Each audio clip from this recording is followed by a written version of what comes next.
Jeg vil i den her video vise dig, hvad du skal gøre, når du modtager et invitationslink til en undersøgelse. Det første du gør, det er at finde det invitationslink, du har fået tilsendt. Du kopierer linket, går ind i en browser, indsætter linket i din browser og trykker på Enter. Herefter kommer du til en login-side. Du skal logge ind med dit Unilogin. Du taster dit Unilogin.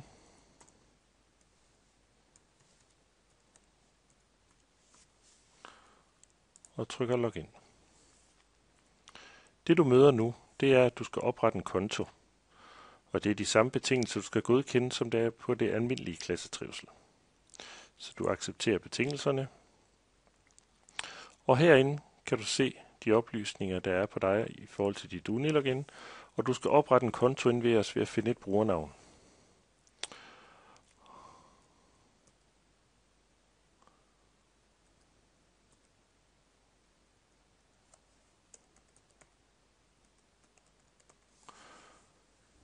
Og du opretter dig som lærer, hvis du er lærer, eller skoleledelse, hvis du er i skoleledelsen. Og du klikker af hernede, om du vil modtage mails, og du trykker på Opret konto.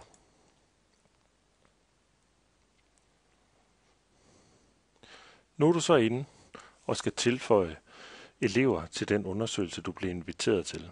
Du har to muligheder. Enten kan du vælge at tilføje eleverne senere ved at logge ind på hjemmesiden senere, eller du kan gøre det med det samme. Heroppe er der et link, så du kan se, hvad der er for nogle spørgsmål, børnene møder.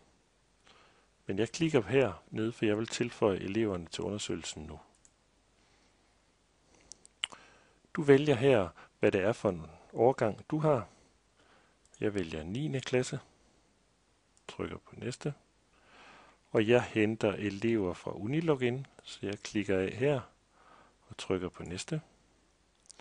Og så henter den elevlisterne fra Unilogin, og jeg klikker min 9. klasse af og trykker på næste.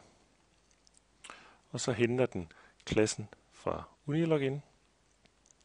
Og jeg kan se, at den har hentet 26 elever. Jeg kan åbne min elevliste ved at trykke på den blå trekant, og jeg kan rulle ned her og se, om alle mine elever er her.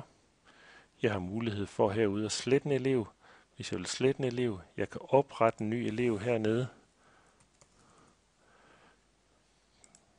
ved at gøre sådan her og trykke på gem. Så har jeg oprettet Kurt, og I kan se her, han er oprettet. Så på den måde har jeg altså mulighed for at tilføje og fjerne elever frem til min klasse. Og jeg trykker på næste. Og jeg kan se, at min elevgruppe her hedder 9B. Jeg kan kalde den noget andet, hvis jeg ønsker det.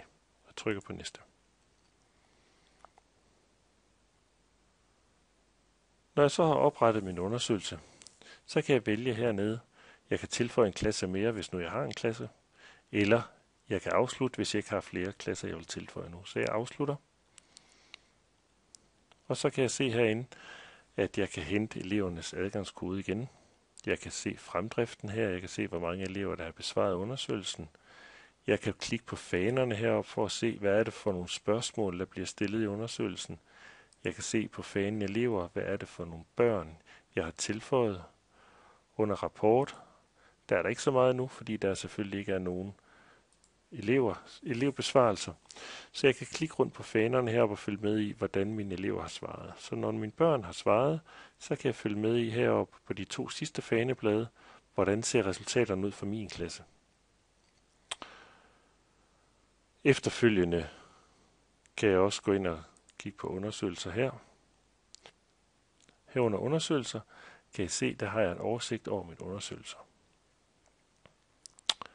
Under grupper og pladser vil jeg kunne få systemet til at lave grupper og pladser, hvis der er relationsspørgsmål i undersøgelsen. Det var den måde, du tilføjer elever til en undersøgelse, og de muligheder, du har herinde. God fornøjelse.